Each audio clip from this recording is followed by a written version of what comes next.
Welcome to the Dynamic Leadership Live event series where I explore practical tools for navigating pressure, complexity, and change, first through the 7-step reset for crushing anxiety, then using that same reset for self-mastery, agency, and personal leadership, and now building high-performance teams, starting with one-to-one leadership. This is all part of dynamic leadership. These are all part of dynamic leadership, and I'm conducting these live series to start getting the word out to help other people see it. And then next week on Wednesdays, I'll start a Ask Me Anything event on LinkedIn where people could come in and ask me any questions related to building high performance teams, including self-mastery, because you first have to master yourself before you can lead others. And that's what we'll do on those Wednesday mornings, typically 7 o'clock on Wednesday on LinkedIn. And I'll also run it on my Dynamic Leadership Facebook page, and more to come. But you'll see that on Wednesday. And then on Fridays, I go live on LinkedIn with content that's like this, but it's specific. Normally, I do 2 or 3 sessions during the week on other channels, and then I combine that into a summary for Friday on LinkedIn. Now, most leadership and project failures don't happen because people don't care or lack of capability, or they're not working hard enough. They happen because the work gets organized too late. When options are fewer, emotions are already involved, and everything costs more. There's a common thread through all of dynamic leadership that sequencing, when done right, eliminates the need for speed and extra strength. Focus on sequencing, and a lot of the other work gets easier. Today, I'm introducing a deceptively simple tool, the Design Blueprint, not as a project management document, but as a sequencing device for leadership alignment. Now, this is more important than people might think. Consider when you go to the dentist or the doctor's office, there are people who are helping, whether it's a person taking blood or hygienist, in the case of the dentist. And these folks can go from any dentist to another dentist, and they know exactly what to do. The language is consistent. They learned a discipline, same with nurses, and now they apply it. And when you hire a nurse, hygienist, or office manager for a doctor's office, you don't have to train them on how to do their job. You just have to train them on the protocols for your office. Very similar to a sports team. When they bring in a new player for whatever position, they don't have to teach that player how to do that, how to conduct themselves in that position. They have to talk about the team. They have to teach plays. But in business, that doesn't exist. If you hire somebody with marketing experience, it could be anything. You hire someone with leadership experience. It could be anything, of course, within reason. But are they more of a family metaphor leader, or are they a command and control leader, or maybe they're a democratic leader, or maybe they're like a political leader and need 2 camps and have to have people fighting against each other? Maybe they're the kind of leader who wants yes people around them, or maybe they're the kind of leader who gives too much autonomy. All of those could work. But what you need is consistency across your leadership team. And that's why I created dynamic leadership, to address not just that, but there are many of these disconnects that exist, and no one's talking about them. They're not understood, and people just look at them as performance issues, when in reality, if you have consistency across your leadership team, you solve a lot of problems. So the real advantage in leadership isn't just speed, it's sequencing, doing the things early before you have to do correction. And sequencing gets to prevention, and it's all about prevention. Correction and regulating after the fact, it just doesn't work, because the speed of life is too fast for the conscious mind to be that good on the fly. When the right clarity is established early enough, the system never fully enters confusion, and that's pretty cool. You don't see the conflict, and you don't get fight or flight. Instead, you get focus and engage, which is what you want, and that's totally aligned with the self-mastery. Now, recovery becomes small and fast and often invisible. This is why elite teams don't train only to perform, they train to prevent errors. Because once the opponent is in your face, every correction costs energy, trust, and momentum. So you train on the prevention, you train on the skills, you train on what you want to do, but you make sure that the prevention is in place.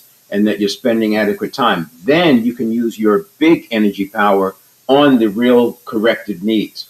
The blueprint reverses the usual sequence. It puts effectiveness before efficiency. And many managers were promoted to management because they were very efficient. Effectiveness it comes with the territory. If you're at the front line and you're even in the conversation for promotion, effectiveness is a given. So then it becomes efficiency. But when you take that same thinking to being a leader, it has to shift. You want effectiveness before efficiency.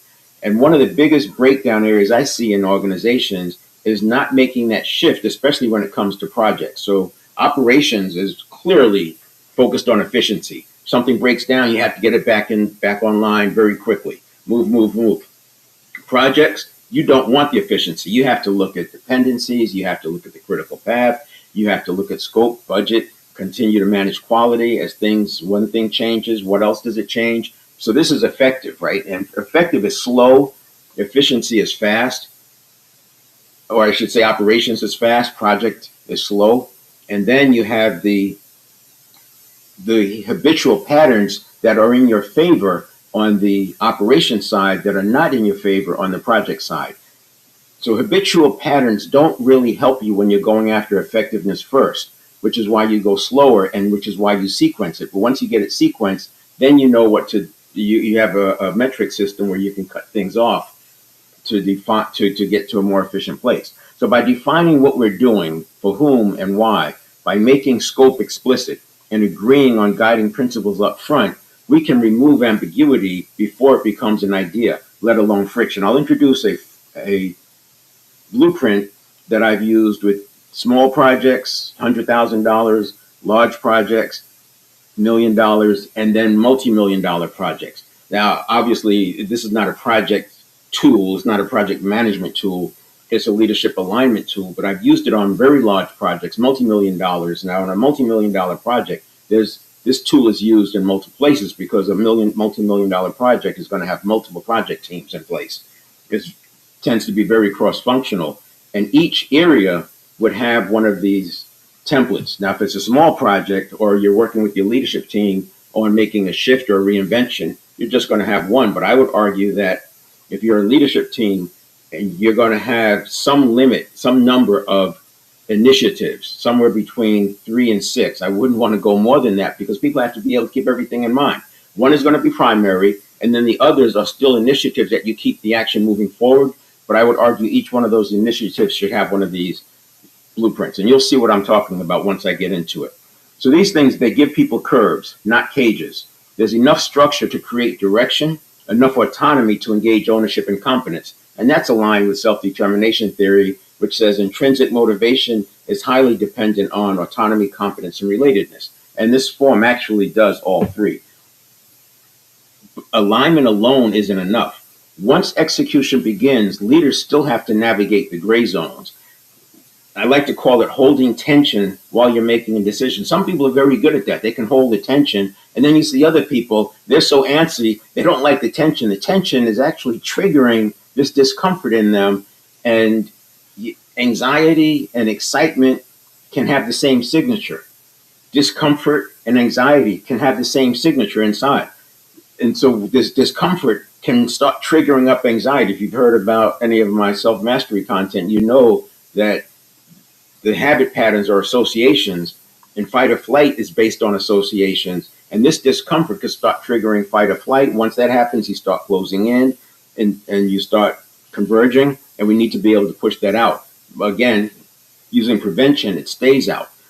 So, but those people who can't hold tension, we need to help them understand what's going on and get them to a place where they can hold tension, where they see value in holding tension. And that's why I put self-mastery before the leadership content. So these gray zones, they're trade-offs and pivots, they're competing priorities, and they're energy constraints, because if you go down these wide tangents, you're going to be using energy to make the shift, but you're also robbing yourself of momentum. And that's where the frameworks I'll draw today come in. A simple directional model to understand pivots and momentum and strategic tension, and give you and your leadership team a way to think about it. I'm not telling you how to do it. I'm not telling you that this is the only way to do it, but you don't need it. You benefit from frameworks because frameworks cut through not just confusion, but misalignment. That's what we want. It's not that confusion is too late. We want to catch it at the misalignment level. Again, sequencing. Strategic tension matrices they help leaders hold opposing truths without defaulting to reaction.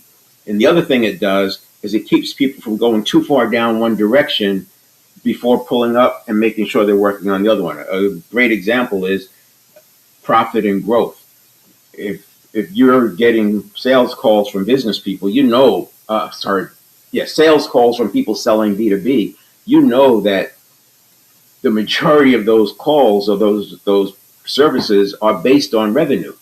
Very seldom do you have someone coming in and talking to you about ways to increase your profit. And there's two ways to look at that: profit percentage, which is important, as well as net profit in dollar terms. We can get an increase in net profit in dollar terms as we increase revenue. But if we're not increasing profit relative to growth, in other words, seeing a nice upward shift in profit, not just in dollar terms, but in percentage, then you don't really have a great recipe for scaling. When you can get that balance tipped, now you can start thinking about scaling. If you scale too soon, this work, it can work. I know people who are willing to spend 100% of their revenue in advertising because they're so focused on growth. What they don't see is all the entropy, all the slippage. And then, like in the pandemic, what happened when everything dried up in an instant, those bills still came. And if you're spending $2 to $3 million on ad spend a month, that bill still has to be paid and your revenue stopped. And you saw it happen. I mean, you could just see, I was in various groups and you could see the tension flying off the walls there. So the blueprint aligns the system. The frameworks help you navigate it so you don't fall into those traps of going too far. A good thing is good until you take it too far. And the leadership cues help you know when to change how you communicate and decide before problems harden. Before we dive in, I'll offer 3 observations, kind of as anchors as we go. So for example, prevention, I already mentioned this, prevention beats regulation. Prevention beats regulation. What looks like constant presence is usually rapid recovery. And that's an important point. It may look like somebody's calm and present, but what's really going on is they're recovering so fast. The recoveries are at their habitual level. Now they may not know they are doing that. And I would argue, having been in business in corporate for many years and watching who gets promoted and why and what's that rhythm of promoted and looking at effectiveness and efficiency, I believe that that's one of the benefits of experience. Experience definitely pays, but I don't think you need experience to perform well. And what I mean by that's why we do self-mastery, because I can use deep practice to train those same things. So in this example, yes, the experience gives you the automaticity so you know how to deal with 80 to 90% of the things that are going to come your way. In about 2 years, you got it. And at 2 years, it's a great point to start thinking about a promotion. But I would argue that and this is modeling, this is like modeling. If I take the best of the best and we find out what those skills are that you appreciate, we can install those with deep practice. And you don't need 2 years to gain that experience because we're building them at the automaticity level, which is what happens anyway over the 2-year period because it becomes habitual. But we're installing the habits that we want instead of waiting for the environment to force us to have the habits. So when sequencing is right, we prevent unnecessary spikes instead of managing fallout. And that's what this is about, right? Having the prevention, having the guidelines, having the curbs so we don't get off track in the first place. And most performance issues are late intervention problems. If willpower is required, we're already behind because willpower wanes as the day goes on. Willpower is limited, and willpower often triggers its cousin, I don't want power. And now we're fighting against ourselves. You can see people, I want to go this way, but I don't like that. I want to go this way, but I don't like that. They're fighting against themselves. And you can see teams doing that. They want to go this way, but they have all this I don't want power built in. And the I don't want power that's built in could have been conscious decision. We don't want to do that. Or it could be just something happened so painful, turned into a big lawsuit that they don't want to touch anything near that, but they have to touch that in order to do what they want, in order to pursue their tactics and vision. So early framing preserves the energy when it actually matters. It eliminates the need to rely on willpower. I'm not saying willpower is bad or we shouldn't do it. We shouldn't use it. Discipline, willpower, very, very important. I'm just telling you they wane. If your success is relying on willpower and discipline, it probably works on good days of good weeks. It probably works on good days of bad weeks. But on a bad day of a bad week, you're already done. And you're not going to have the bandwidth, the energy bandwidth, the emotional energy to have the discipline and willpower you need. So you need, that's why I use frameworks. That's why I focus on building the right habits. That's why I focus on prevention.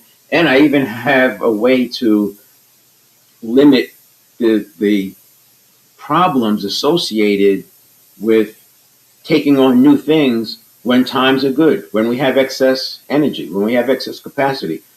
Individuals and organizations, it's easy to take on new things. Time work will expand to fill the time allotted. But on a good day of a good week, we feel like we have a lot more time, but it's a cycle, it goes up and down. So you want to balance that out. You want to not do more when it's good, but maybe focus on quality. Maybe go a little deeper instead of wider. And then when it's low, you can just pull back a little bit and still be even keel. So when effectiveness is clear, efficiency stops being chased. Clarity removes the bottleneck that creates false urgency. Speed becomes a byproduct, not a demand. This sets you up cleanly to say something like, let me draw what this looks like when we're actually navigating the work. And that's what I'll be demonstrating today. So, for example, I already mentioned it. You can say that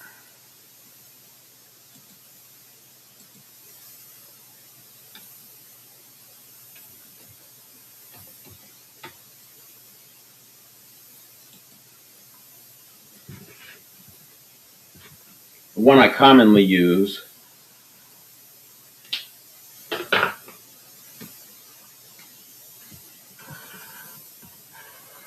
effective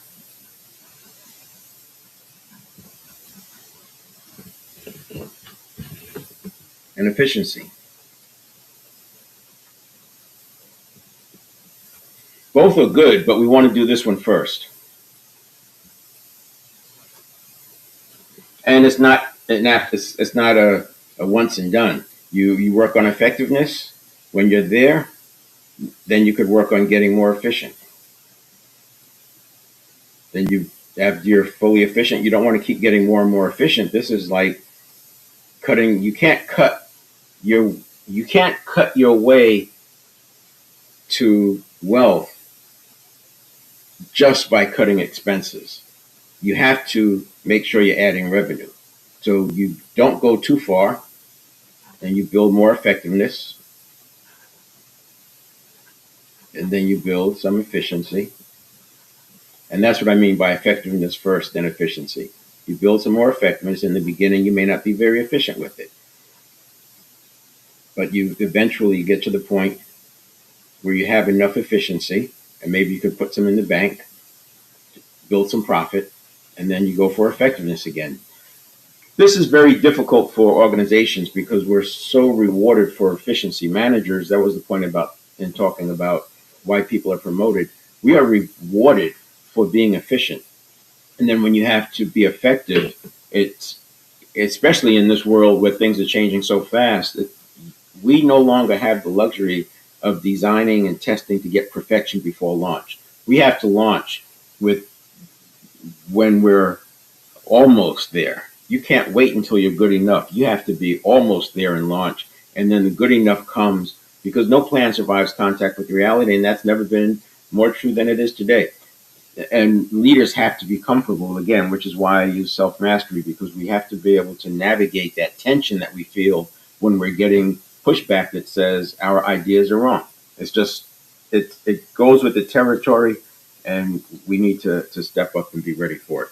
So that's just a quick example. And what I'll do now is I'll introduce some tools. I mentioned in the introduction that there are many disciplines Not many. Nurses, dental assistants, hygienists, etc., those come to mind. These people have a specific protocol. They know exactly what to do. They can get up to speed and running with a new dentist in a new dentist's office within days. It doesn't even take weeks. I noticed this when doctors hire business people because they want to take some of these things in house, and it's so difficult. This is why I think that there's this.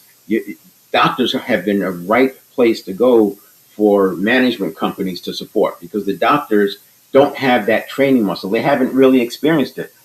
Business people have been on the receiving end of being trained. They kind of know how to do it, even if it's not perfect.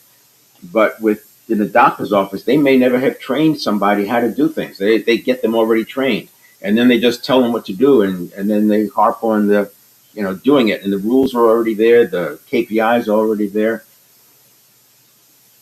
What we need to do as leaders, this is why I talk about development plans. I'll cover that in March, where we have development plans that go for 2 years at a time. Why 2 years? Because promotions that's a good time to be looking at a new role, whether they get promoted, whether they're in a optimized position, or maybe we're looking for something different because they're not a good fit there.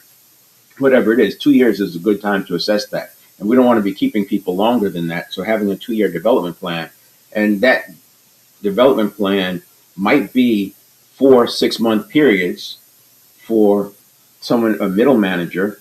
It might be 8 3-month, 90-day periods for a frontline person, and it might be 2 1-year plans for an executive or somebody in a leadership team, because it's just different. It's more complex. They already bring some skills, but I don't care where you are in the organization. There's some things that you should know how to do, and I should observe that as the owner before saying yes, you've arrived. And I think that's worth mentioning. There's an energy and enthusiasm when a person starts a new job. There's a nice bias towards a learning curve going upward. You may not be able to have someone articulate this, but what's going on with them in the nervous system level, the nervous system is looking to be accepted. Think about it like a hunter-gatherer being in a tribe. They want to know, when have they arrived? And by having a 2-year development plan, they never arrive. And that momentum that happens in the first 90 days and then tends to level off. Once you say, hey, you're doing a great job, I think you start cooking yourself, because once you say you're doing a great job, it removes some of that tension. Remember, dopamine and serotonin is part of what's driving this. Once you say you're doing a great job and keep it global, you start cooking yourself. As I said, it starts tailoring off. You say that a few more times, and man, I really like this work. I really like what you're doing. This is great. And now it's level. By having a development plan, you're always talking about what they're doing well, what's coming next, and what some of the challenges are going to be as they move forward. So they never arrive. And this is called allostasis. It's a nervous system thing, not a conscious thing. Again, why I go through self-mastery, so you can understand, we have a common language. Well, we want to build allostasis, and organizations that do a good job over time with growth, like the Good to Great companies, Great by Choice, you can see that this is embedded in the system. It's embedded in the way they work, because they're constantly developing, putting people in different roles, and putting people in challenging situations before those crises, those challenges arise. So that's a preview of what we'll be talking about when we get to March, because you have to be able to set the climate, and you have to be able to set leadership team protocol, methodology, and structures.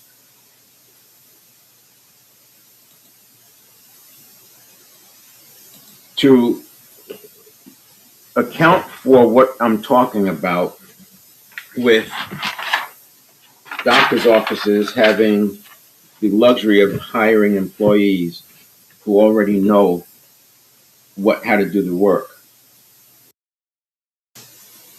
not needing to train that part, but when they hire somebody for marketing, the person has no clue how to do what the doctor's office needs, especially when you have online marketing.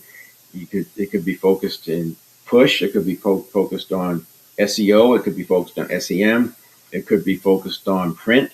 There's all sorts of angles. Sales, even though you would think it's straightforward, there are sales organizations that sell the way the organization wants to sell, and there are sales organizations that sell the way customers like to buy. Until you see both side by side, you may not notice the difference. But that's a very high potential for a mismatch there. Here's what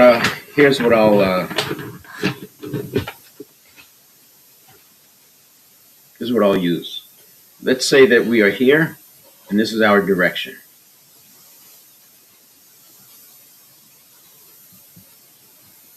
Vision, mission, all of that. We know that's where we're going, and that's a given. You're not going to get any pushback. Everyone agrees. And then what you have is, by having that direction, it's safe to say that you probably have a no zone. While this may be logical, I would venture to say many people don't talk about it with their leadership teams. Many people don't talk about it with themselves. They feel like, and it's interesting when you talk to a person about who's their customer, who's their client. Everyone's my customer. Everyone's my prospect. Everyone fits my ideal client profile. Well, who do you want to focus on? I want to focus on everybody. As their age, no, I want everybody. And the more they do that, they don't have a no zone. Part of having a direction is you can create a no zone, but there's more. We also want to have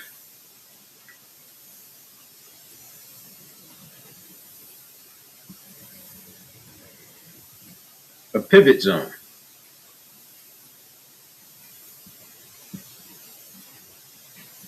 And if you think about it like this, because when you start seeing the world through atoms, you recognize energy is a big part of everything. And atom is mostly energy. It's 99.69% energy and only 0.601 particle or matter. So atoms are energy. So if you understand and think about things through energy, it makes life easier to understand, and there's fewer mysteries. If you're riding a bicycle at a fairly high speed, let's say 9-10 speed, you can still pivot 30 degrees. It's harder to pivot 45 degrees, and you're not going to turn 90 degrees if you go on 9-10 speed. You'd have to slow down considerably, and depending on how much room you have to make that turn. But if you're driving a car in a city street, you have to make a 90-degree turn. You know you're slowing down to 5 miles per hour. On a highway, you can make a 90-degree turn, but you give yourself so much time and you keep your speed up, but it uses up a lot of space. And that's why I use this 30 degrees. It's about 60 degrees total, so 30 degrees either side of direction. It makes sense. And that's your pivot zone. So this is an acceptable pivot zone. This is don't even think about it. Don't even bring it up. Now what we've done is we've taken a leadership team that could have had anything possible to say, you know what, this is what we can do, and this is what we should do, and this is what we can't do. But there's more. There's that can do. I can do this.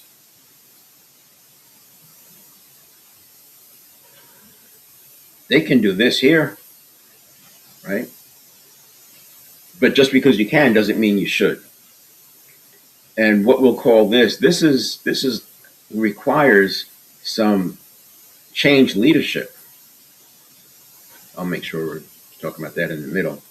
And then this requires change leadership.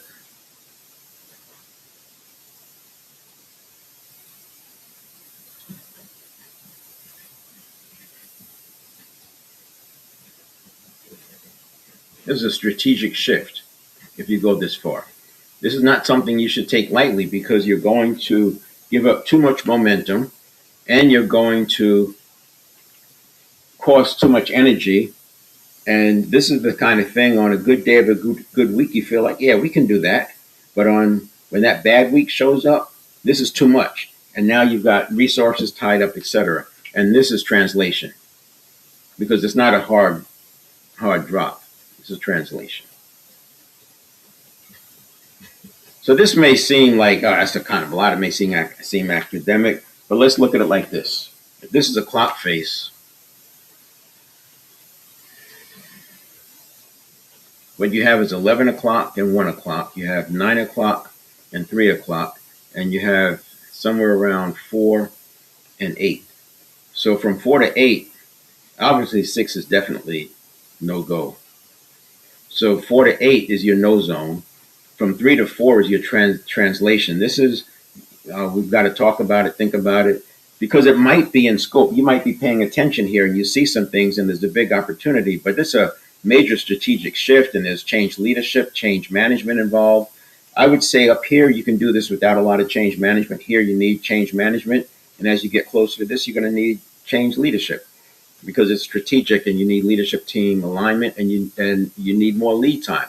This is like making that big curve. If you want to keep your business going strong while you're making the shift, this is like the big curve on the freeway. You need a lot of room for it. You may be able to keep your momentum, but because we don't have that room, that latitude, because latitude is resource intensive, we want to keep our pivot smaller, and we shouldn't have many of these. And that's, we can get this clarity using the tool I'll introduce. And this, while it's not a 100% replacement for somebody coming to you with skills, the same way a phlebotomist would come to you with skills, it is a start because you get people on the same page. Now, once you have that alignment and everybody's saying, yeah, this is the way we're going to go, then you have this next thing that we talked about. And I already said effectiveness, but let's say profit and growth. It's very easy to get caught up in the sexiness of growth. And you see this when they're talking about the markets and companies, and some companies are willing to go without profit for years. Like I think Uber, that was the Uber model. They went for years, which is how they were able to take so much market share from the taxi company. I was actually taking a lot of Uber rides and taxi rides at the same time during a period in 2014 and 15, and I could watch how the taxis stayed high and the Uber cost was so low, it wasn't even a question. And then all of a sudden, the taxis were all gone. But then what happened after the taxis were gone, the Uber prices went back up to the level of where the taxis are. That's that's a strategy. People do that. I'm not advocating it, but it is what it is. And that's why the investors are willing to put so much money into a company and into a startup and expecting to get some out because they know that eventually they'll be able to turn this thing around. I would say as a small business owner, if you're looking to scale without having to get in all these investors, you just do the same thing again. You build your profit up, you get efficient, you do what you can to build up profit. As your profit gets built up, then you add some growth, and then you can actually work on growth. And then you have to work on your profit. So unlike efficiency and effectiveness, whereas one is done before the other, you can do these things cycling back and forth, but you don't want to go too far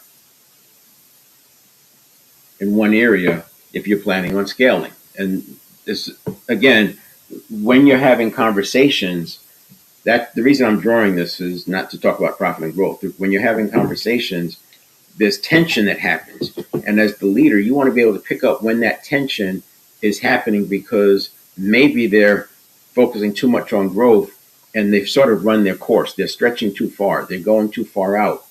And that's a good sign that maybe it's time to pull back. You don't want it to break as your signal. You want to feel that tension. And when it starts to get to a certain point, it's not about confusion. It's about misalignment. You want to address it at the misalignment level before it turns into confusion or breaking down.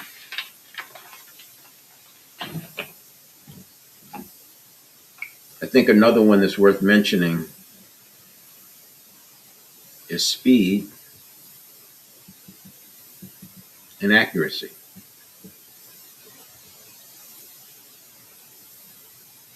So while effectiveness and efficiency was first, second, profit and growth is cycling back and forth. Speed and accuracy could be an either or.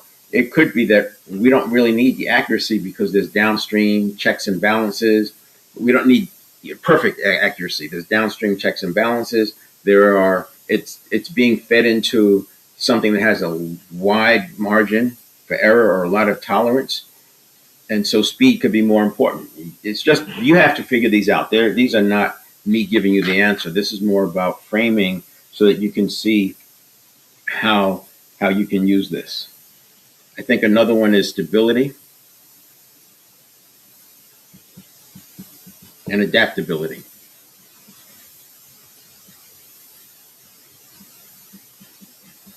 Now, when I talk of in self mastery, when I talk about these two, stability, what looks like being very stable is actually very rapid recovery. If you watch a plane flying through the air, in the sky, it looks like it's going in a straight line. But if you're in the cockpit watching the pilot, they're constantly adjusting altitude and they're constantly adjusting their angle, their vector. But you don't see it the same way if somebody's driving around a curve on a slightly bumpy road. If you're standing outside watching the car go around that turn, it looks very stable. But if you look inside, they're doing adjustments. So adaptability goes with fast recovery. And I think that you want to be working on both of these at the same time. If you focus everything on stability, you lose the muscle that's necessary for adapting. And if you build everything on adapting, you have nothing to build on. You're not building a foundation. So again, you need both of those, stability and adaptability. And then there's other ones we could talk about, exploration and leverage. You could talk about depth or breadth. And I think another one is that I'll put on the pad is sufficient and ideal. And this is the one that, and I think this is one where you cycle back and forth like you do with profit and growth. Because if you wait until you can be ideal,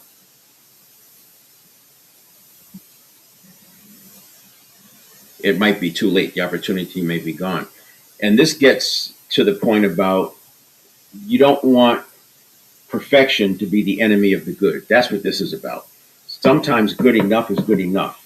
And to pursue perfection, you're leaving opportunities unused. And depending on where you are in the funnel, can help you understand which one is more important. When you get down to actual execution and you're interacting with customers and moments of truth, you want ideal. You want to be very, very close to ideal. But when you're building and getting customers at the top of the funnel, I think it's okay to be good enough. And because you have more steps to sort through it. So that's the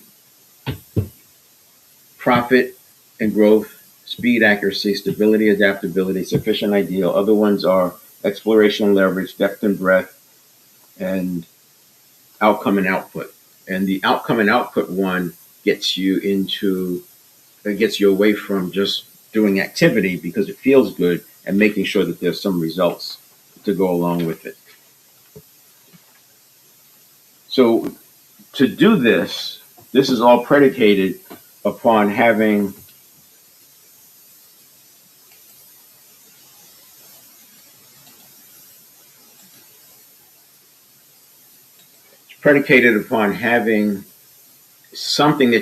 some alignment across the leadership team. And I would say you would want to do this over time. First, I would do it as a leadership. My first project would be syncing up leadership. And then the next one would be the major initiative that's driving the majority of your organization health, probably profit based, but could be growth. And then I would do the other initiatives. And these are facilitated processes, not something you do in a vacuum and then say, here it is. You want to bring people along. I prefer doing it with the flip chart. If you have to be online, you may not have a flip chart. You could use this kind of a pad thing. You could use the whiteboard, but something where people are seeing the answers. You want to be crossing stuff off and adding stuff and changing it and grouping things together. That's the thought process you want to generate this. So we'll do a quick review.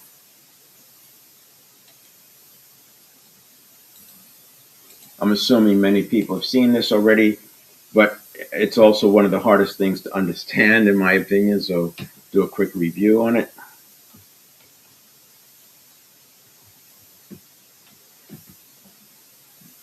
Of course, we have the model, the 7 performance areas, and we want agency first, and the ones that we control, mental, physical, and spiritual is for sure in our control. Emotional is in our control, but too many people have allowed it to be hijacked so often, so other people control it because they already know what buttons to push. They push the buttons, and you do X, Y, and Z.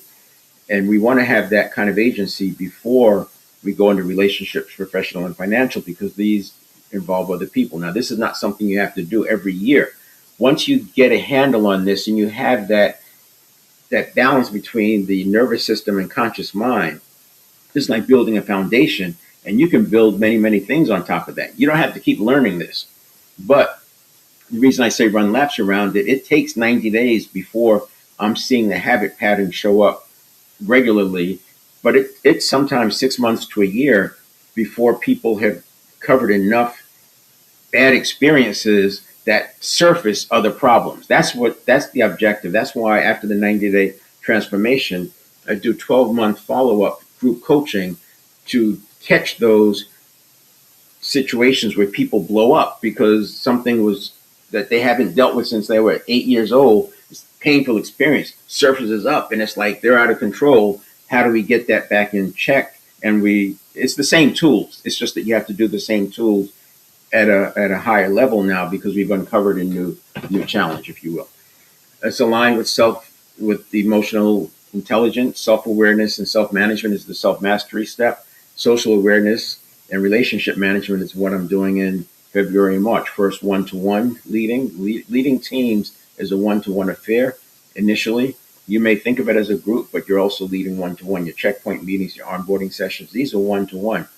People are motivated differently. When you build intrinsic motivation, you're going to have different ways of interacting with each person. That's okay. In fact, I like to say treating everyone the same is the highest form of discrimination if you want high performance. Relationship management is leading into the bigger one-to-many, setting the climate, creating culture. There's your 7-step reset. This is foundational at every level. It's what I use to get people in ahead of the curve in the mental, physical, spiritual, and emotional. We use this 7-step reset over and over and over. It becomes ingrained. It becomes natural. It's not that you're thinking about 7 steps, but by doing it so many times, it makes it habitual, and you don't have that triggering effect because you're always moving back to 7-1-2, which is presence and mindfulness.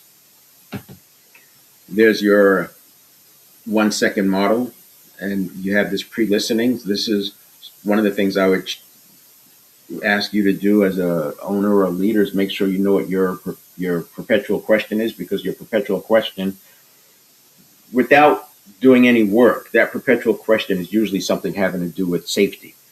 Am I safe? Am I okay? And other times it could be a little bit better than that. What's important now? That's a good perpetual question, for example. But a person's perpetual question is going to color their initial detection after a stimulus. The green star is the stimulus. And then you have the rapid appraisal, reaction formation, etc., and the handoff to the conscious mind.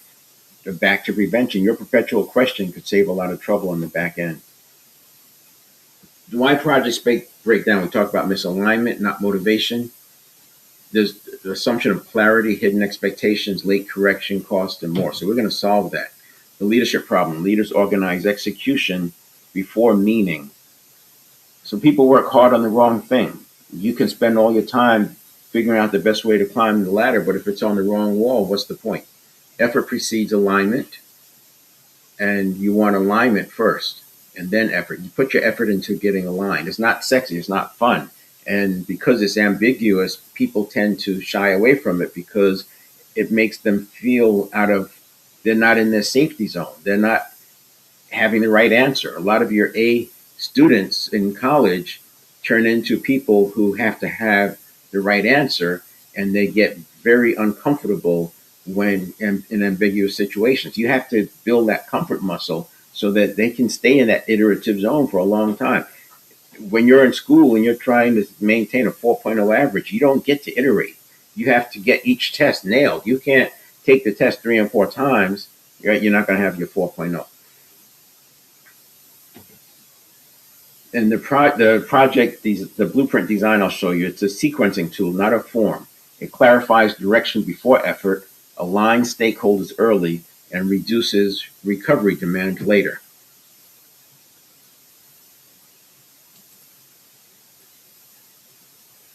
So the first step is we're doing what, for whom, and why. And you'll find your sweet spot, but for whom is typically not the end user. For whom is the person who's paying for it, or it could be for the mission, it could be for the vision.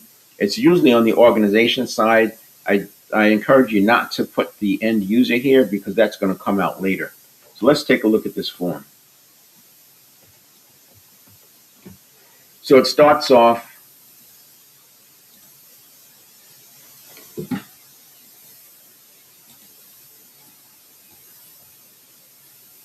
doing what, for whom, and why. For obviously the name is straightforward. Doing what, for whom, and why. And you see I have supported vision. That's how I deal with that, for whom. And then the why. If I'm working with an individual, I really want to know why. I don't want to know the first two or three answers. If you've done any quality work and you ask the question why 5 times, you notice that people usually have an answer for the first 3 questions. It just rolls right off the tongue. But after that, the fourth why, they're having to search for a little bit. And that's why I like the 7 times, because by the 7th why, you're getting down into the deep inner meaning. And that's what I'm looking for. Now, that may not be what shows up here, but once we get that deep inner meaning, we can rephrase this why to something that aligns with that. Then we have scope. You notice the in scope is a little bit bigger than the outer scope. The in scope is obviously going to put the things that are in scope. The reason I have outer scope is we want to address things that are in the no zone that seem logical to include. That's what you put here. It gives people an idea that we're not doing everything. We're not solving world hunger. We're not doing this, and we're not doing this. That gives them a picture of, oh, those are the kinds of things that are not in scope, and it helps them focus on what's in scope. So I usually only have 3 things here. Try to get 3 things. And then guiding principles. This is where I said that the serving the customer can show up here in guiding principles. You can use that here rather than putting it up here, because this, when you do this right, you also can then look at a model that helps you understand, is this a viable project? Is this still a viable project? Does it give us the return on investment that we want?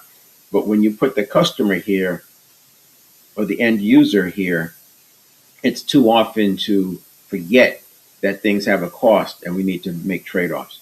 So then you go through the guiding principles, and some of these will show up. One of the ones I always put on there is under promise and over deliver. That's just kind of a standard: effectiveness before efficiency, but you can get more granular with it. And this should tie back to your mission and your vision. This is how you make your vision and mission live. It's not just a statement on the wall or something buried in a file.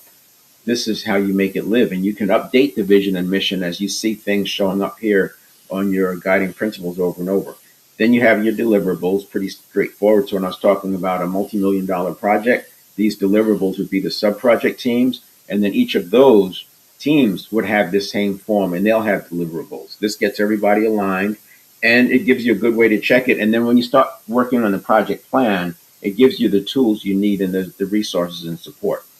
Mutually agreed upon requirements, and we want more than just 3, but this is where you define quality. Quality is defined as meeting mutually agreed upon requirements. This gets quality out of the nebulous realm and into something concrete. Either you met the requirement or you didn't, and it also forces you to articulate and document requirements. This second page is more prescriptive. It depends on what organization, what you're doing, but these are things that you may want to include, because while you're doing this facilitated conversation, things will come up, and it's a placeholder where you can put some risks, you can put some mitigation, just to move the action forward. Because if you don't have a way to capture the risks and the ideas, they could stay in that telling tension mode, and it keeps coming up over and over. And then we have your sub-projects. This helps when you turn this over to the project management team, the people who are going to actually design the project plan. You could say there's supporting projects. You could change these names, supporting projects, or maybe sub-projects as I have here. What's the description and what's the outcome in deliverables? This way you can organize the leadership team And now you have a way to talk about this initiative, whether it's innovation, you can do this with operations, you can do it with anything that's important to your organization. And this is getting to that point where I was talking about where you're gaining skills and knowledge at a level that everyone has shared language and shared understanding. And then we do some follow up items, but this is the part I wanted to get to. So, this is the Merlin method. If you ask a team to do work, then you could be a fly in the wall. Often what will happen, you'll see them go to, well, let's pull out this slide deck from before, or first thing we want to do is have a meeting. Those answers tend to be what they did the last time, what they did a year ago, what they did 6 months ago. They tend to repeat whatever they did, and through a roundabout way, they arrive at some kind of conclusion. The problem with that approach is there's very seldom some kind of litmus test that says, this is the approach we used, what was the result? And then refine that. So rather than expect people to come up with this kind of a protocol or methodology where they're measuring how effective it was, and we know that people just keep going forward doing something, we're going to start with the end in mind. We're going to start with the last box. Now, you could take a 1-year project and say, okay, in the last quarter, we need to be here. And then what does the quarter look like before that? Or you can say the deliverable is here. This is the outside deliverable, the end state deliverable. What do we need to have that? And then what's the big box before that one? And then what's the big box before that one? And this becomes what you should do next. This informs what you should do next, instead of just picking something because it's what you've always done. This is how you get out of that habit. And I put the 8-box one there because if it's a bigger project, and if you start here and you work your way backwards, what you'll find is you'll be big and then you'll get smaller and whatever. But this allows you to capture ideas and thoughts to where you have, here's what we're going to do next. The first thing we're going to do is an analysis. See, too often that first thing is we need to tell the group what we're doing. Well, maybe the first thing is analysis, or maybe the first thing is to do some research and see who's done this before, what other work is out there. Artificial intelligence makes that easy, but you want to have the right prompts. You don't want to go down this path, and it's got to be iterative because you want to be prompting for what artificial intelligence knows and then layering in the conscious thinking as well to go with it.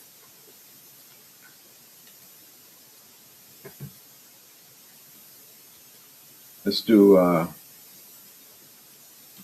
so that's the blueprint. And if you want, just send me a message and I'll get you a link to this. In fact, I'll put a link out on 7stepreset.com/live because the live events. And this is something I'll refer to throughout the February and March. It's very easy to do. This is an editable PDF. You can reuse it. Just save it as a different name. You can reuse it. And I would have everyone on my leadership team using this form. You may get pushback, but to me, if you want a high-performing team, do what high-performing teams do. And the best example of high-performing teams are professional sports teams. You don't have debates about what play they're going to use on game day. Those debates happen when you're in practice and you're trying different plays and you could suss stuff out and figure it out and test it and look at it in films. And then you whittle down to the plays you're going to use. And your leadership team does not get to say, well, you know what, I'm going to do it this way. Because the more you do that, the less you have this focus. And then here's what happens when you move people from one team to another or people get promoted. You're not benefiting from the power of the organization. Having the organization and a methodology gives you that power. So this is why I'll be talking about this. I talk about the frameworks, and these are things we keep using. Next week, we'll start into how do you actually navigate through the tension? How do we leverage the dopamine and serotonin as we're moving through this? How do we get people to stay out of fight and flight, focus and engage? That's what we're talking about. How do you conduct checkpoint meetings so they're empowering and they become empowerment catalysts instead of resistance factors? That's what we'll get into next week. So stay tuned. And then also on Wednesday, we'll do a Ask Me Anything session where I won't be presenting much or anything at all. I'll just be taking questions and answers and discussion. If you want to co-host any of this, if you have emotional intelligence experience, leadership development experience, and you want to co-host, send me a DM, and we'll go from there. All right, that's it. I'll see you. I'll be on LinkedIn tomorrow, and I'll cover this with a little bit more. I'll see you soon.